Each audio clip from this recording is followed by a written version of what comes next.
Morning, Collectors Radio coming to you right here Saturday morning with the the coffee mug. Good morning, Joe. So many of you are tuning in, and we thank you. And yes, this is the last show of the year. We're finishing out 2022, and this is it. 31, and off we go into 23. So kind of interesting, so we've been doing this, and actually I was thinking about this and putting it in perspective that I've been doing the YouTube bit for 8 years. It's going to be coming up on 8 years, I believe, we've been making videos. That is crazy to imagine that I've been doing this that long. It's just so crazy. So anyway, got a couple of things to talk about. This time we're doing some kind of, I guess, some stuff that's more sentimental wise for me, and definitely couldn't get rid of them because of that, no matter what the money would be. So of course there wouldn't get much for them anyway. So all right, and we're going to read some comments here. Again, the comments are done in no particular order, but if your comment was not read, there could be a number of reasons that you didn't comment. By the time you did comment, we've already done the taping of this, or for some reason the moderator pulled your comment. Okay, all right, or you're just we couldn't air it on the show. So all right. Our last show, we talked about something that I did not think I would buy, which is an AR-15. Never in my life did I ever think I was going to get one of those. And it's nothing I have against them. I just never had an interest in them. But that Vietnam-style one, I did have an interest in, because it's something classic about that. And the fact that they went and put the property of the government on it, that was really cool. All right, so we got one here from Shotgunner. I have been collecting retro ARs for about 4 years now. It's been slow going as far as finding decent deals. Ain't that the truth? You can sense that the surplus market is virtually dried up, and value has been increasing. Just last week I was able to score a Anchor Harvey forged A1 upper for $126. That's a great deal. Now I can finish my second Colt SB1 carbine. Merry Christmas. Yes. I scored, we was in a shop some time ago, and they had an old retro triangular handguard off of one from Vietnam, and it was like $14. I don't even know if that's a good deal or not, but I thought 14 bucks. Anything under 20 bucks with something like that, I figure I'll take a chance and buy it, just in case, because I may have mine that might break and then I need to replace it or something. So I picked it up. Why not? All right, Squib Load. We have a good addition to the collection. I, like you, are accessorizing it. There is a surplus out there to go with it, like the bayonet and cleaning kits. There are variations on the M7 bayonet as well. I got the original Colt 20-round magazine at a gun show in the 80s. They've gotten harder to find, and probably not for that price. I wasn't old enough to buy firearms yet, but I started buying accessories and later to go to with the firearm when I got older. Oh, come on, read more. Lots of history in that gear that goes with the guns. Yes, Merry Christmas. Yeah, there is. I mean, I couldn't believe when I was digging. I remember going through there, and this was when I was picking it up. I actually saw this guy's bin, and I saw I was going through the magazines, and like he said, oh, if they're marked Colt, they're going to be like 40 or 50 bucks or something like that, And then I had asked somebody that I said, hey, I want Colt Vietnam magazines, and what they gave me were not. And I said, I really don't want these, or whatever.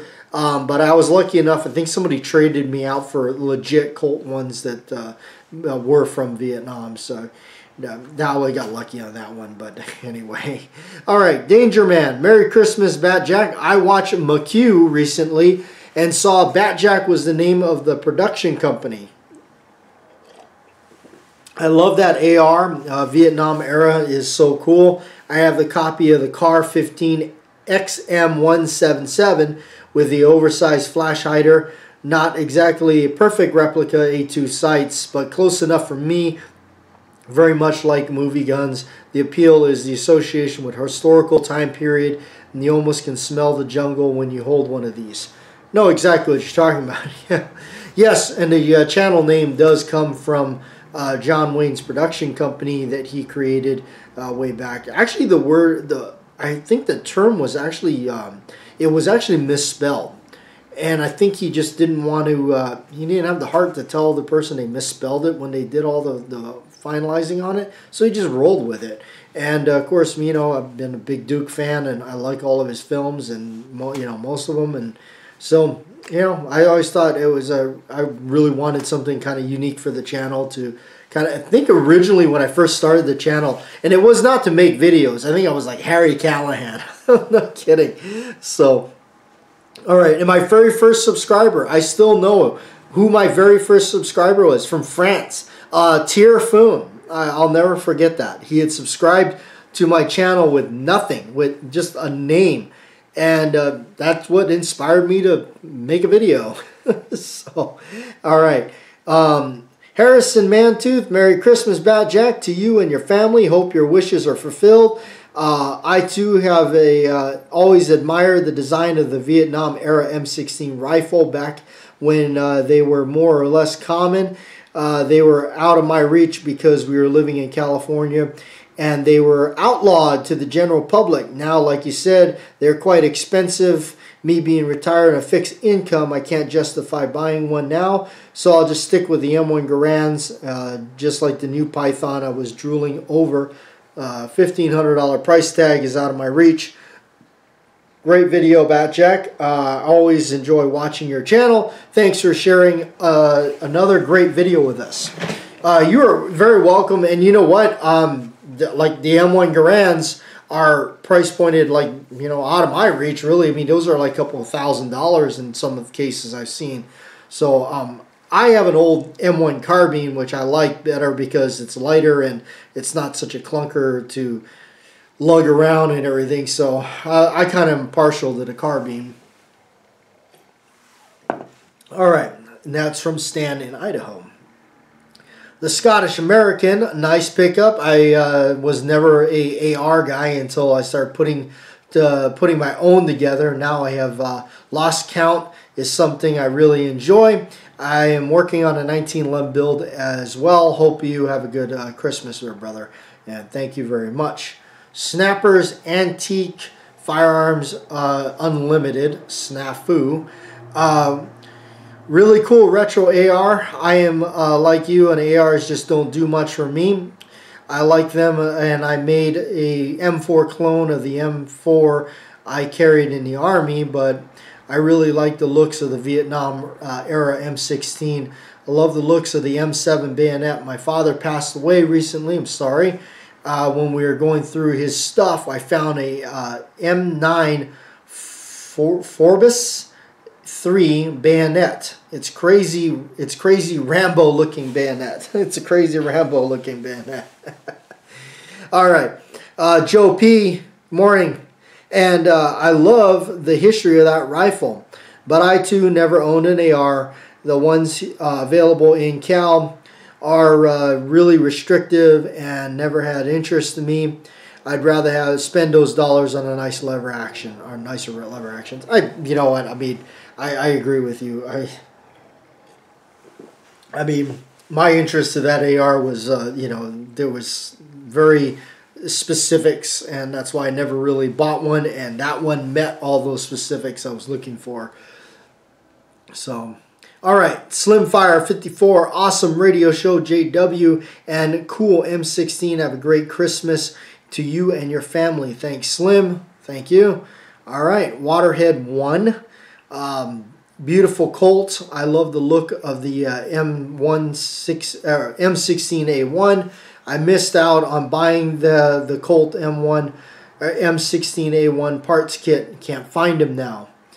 Yeah, I remember that when those were going around. In fact, speaking of when they were going around, the Real Cobra Burnout, he did a lot of videos on that. And he says, I dig your retro Colt AR and bayonet. And also, guys, a special shout out for Real Cobra Burnout. One of my favorite videos that the Cobra Burnout does is those unboxing or unbagging videos of the Bud K. So much fun watching those, and the comedy of his commentary is unmatched. So if you haven't checked that out, he's the real Cobra Burnout, not the fake one, the real one. All right, Big Al. I've got Merry Christmas from Arkansas, and while I'm not a big fan of ARs, I appreciate them and their history. Same here.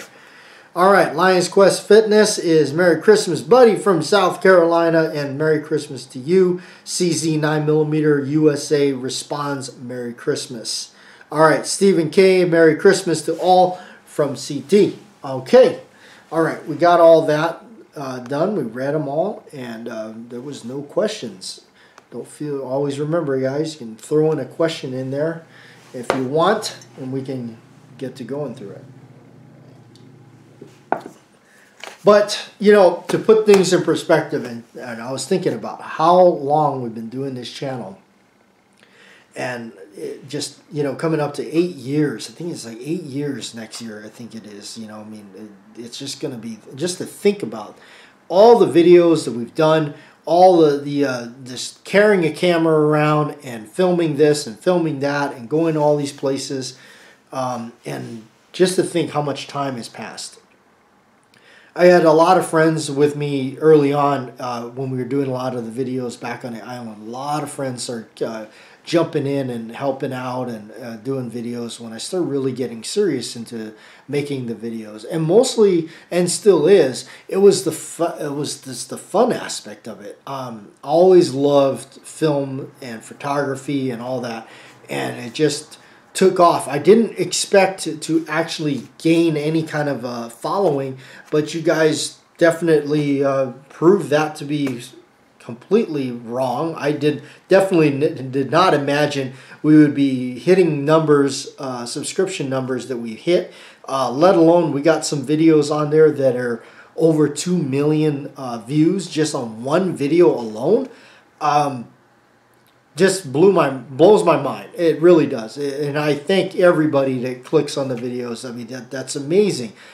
For me, it's just like, you know, it's you guys are the reason we do this, and actually it was you folks and all of you people that you know, chimed in is why we brought back the Collectors Radio, or the radio show that originally was started on Saturday mornings and originally was doing them pretty religiously, and then now, you know, and then we just kind of quit because just things, I mean, it's so much work involved in doing a lot of these videos, and in the end, you folks were the ones that were like, hey, you know, so we brought a lot of things back for you, and in the end, that's what the whole team does. We put these videos together, and so that you know, it's for you, it's the entertainment value, and that's what it is. The main thing is it's all entertainment. It's all for fun.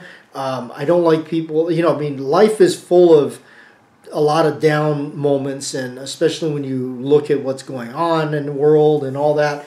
I mean, there's so much of the downer side of things. I don't like to focus on those things. I don't like to get into the political aspect or anything like that, or you know, rather somebody should or shouldn't have something or any of that. So I just like to get together and do a video and have fun, and you know, sit there and eat junk food and watch this thing and get entertainment out of it, and that's really what it is. So you know, and you know, for me too, like it's I also feel like, you know, with my friends, I've lost a lot of friends over the year, and that's mostly because the choice is that most of my friends are a lot older than I am.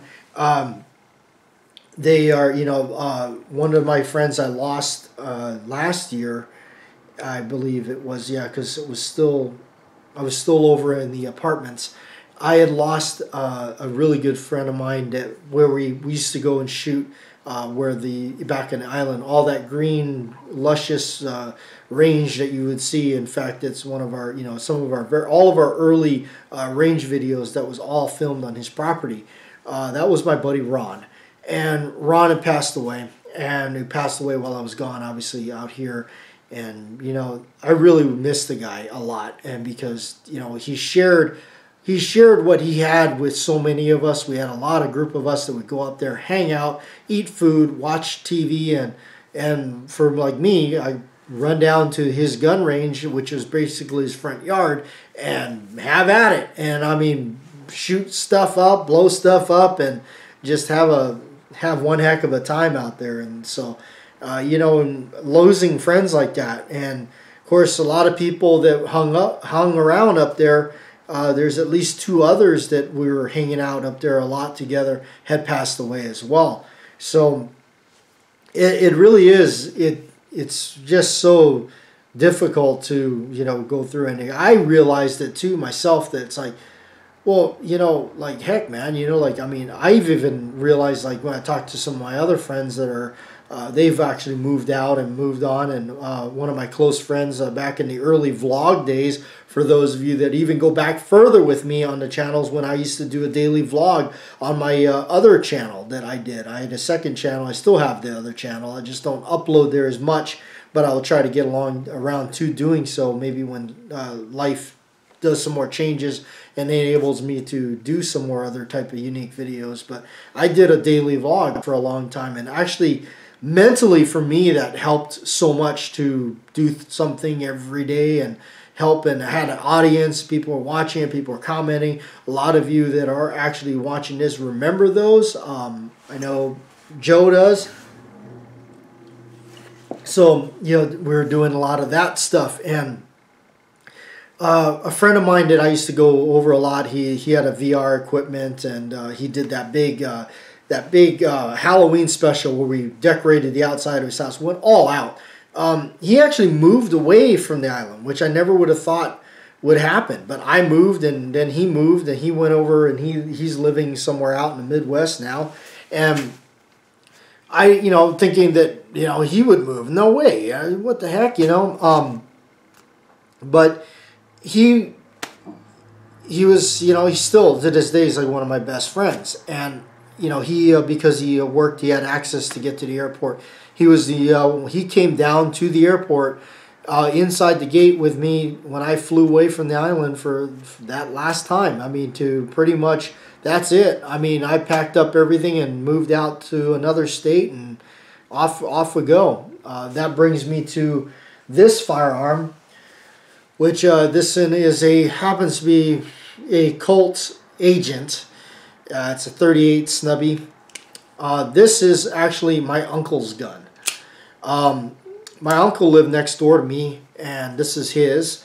And I always, when I remember him first pulling it out, I was like, wow. Like, and he was just nonchalant about it. I'm like, dude, that's a Colt, man. I mean, like, what do you know, and it's a lightweight alloy frame is what it is too. And, you know, and of course, it wouldn't matter if it was a Colt or if it was a, you know, something, $2 Saturday night special. But, you know, I always had like this attraction to it because, you know, it's a Colt. And I was like, whoa, you know, so, but in the end, when, on the last day, or towards the last week, I was hanging out with him on his porch drinking iced tea, and he came out and he handed me a bag, and he said, here. And I said, well, what is that? And he said, oh, open it up. And it was that gun. And I said, oh, what are you doing? I mean, what is it? He goes, take it with you. And I said, I can't do that, man. I mean, this is yours. You know, he looked at me, and I remember him saying, what are you going to do? Throw that in my casket?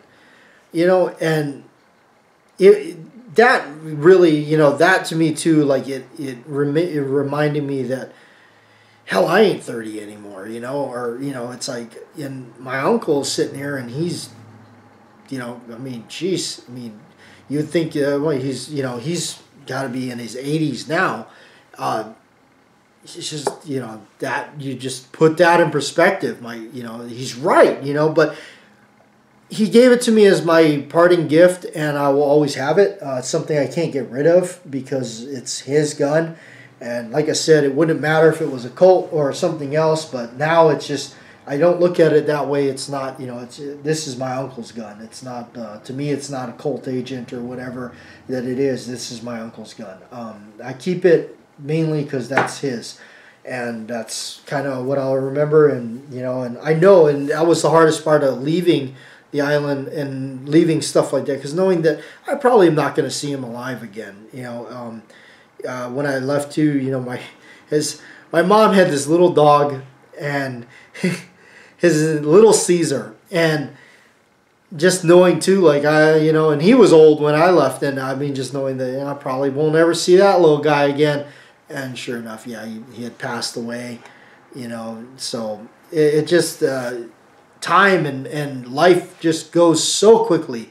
You have no idea, whoa, what's going on, and that's why too, a lot of my friends are older than me, because I just have more in common with them. I just don't, because I'm in the middle. I'm in the middle of that. I'm not as old as they are, but I'm not young either. I'm not as young as I'm not these, I guess, kids coming up now. I'm not knocking the age group or their generation or anything, but I have nothing in common with them. I just don't. I mean, here I am. I hear about things like this new release of Murphy's Law that came out with Charlie Bronson, and of course, Kathleen Wilhoit. I mean, a huge crush on her. But I hear that KL Studios or whatever, they're releasing this movie and it's on Blu-ray, and I'm going, whoa. And for me, it's like watching this all, going from videotape to Blu-ray is like watching a whole nother movie for my generation, because it's like, holy crap,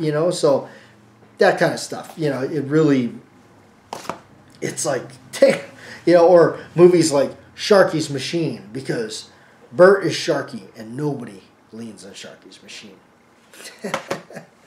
But anyway, before we head out of here, I'm going to talk about one more gun. I'm trying to keep an eye on the time so we don't take up too much of your time. This is the first revolver I ever bought, and this is a Model 10.5, and I'll never forget going to the gun dealer's shop. He's a friend of mine, and I said, I want a Smith & Wesson snub nose 38 6-shot. And he said, oh, those are going to be kind of hard to find, but I think I have one. This is what he turned up with a couple days later. I'll never forget this, because that was I saw it and I just went, oh, that's what I want. Totally letting the cat out of the bag that I wanted it more than anything. He gave me a decent price on it. At the time, it was I think $400 or $480 or something like that. But maybe not. It was a long time ago. So here's the deal on the island, which I had no idea, because I never purchased a firearm on the island before. He goes, well, he said, did you take the handgun safety course? And I said, no. So he said, well, you got to do that. So, and he taught the course. So, of course, that following weekend, I had to go and, take the course with him. And I believe that we were getting the house fumigated at the time, so I had to go stay with a buddy of mine. But I did end up taking the course. And then, so after the course is done, I kind of go over to him. I'm like, so, did you bring my Smith? And he's like, yeah, it's at the house. And I said, oh, okay.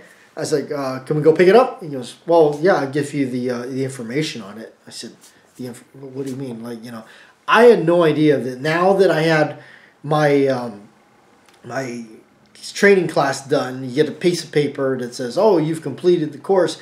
And then you go and take that with the information on the thing. You go down to the state police and you say, I'm here to apply for a permit for this thing. And they're going to take their time. And it's like a 2-week waiting period before you can go pick it up. And that's because of the handgun.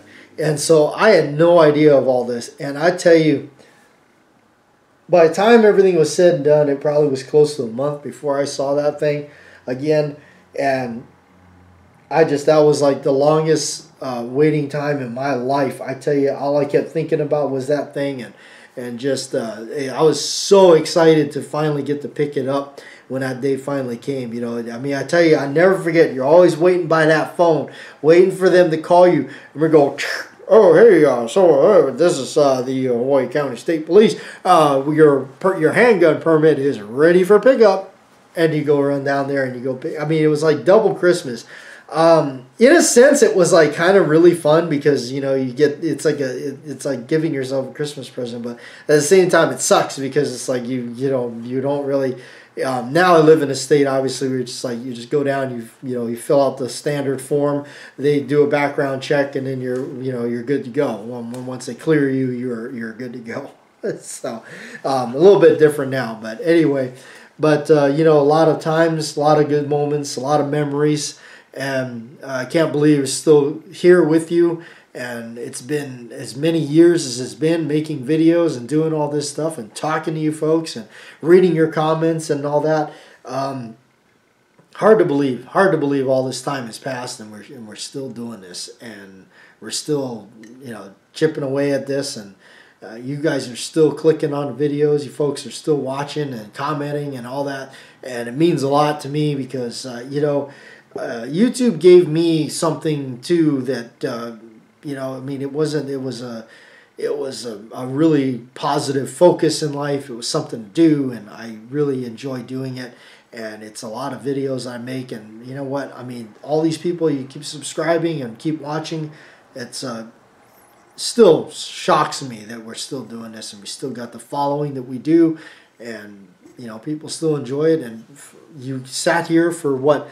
26 minutes listening to this. So anyway, I do, and I thank everybody that if you're still here watching this, thank you, and we'll see you next time. Okay.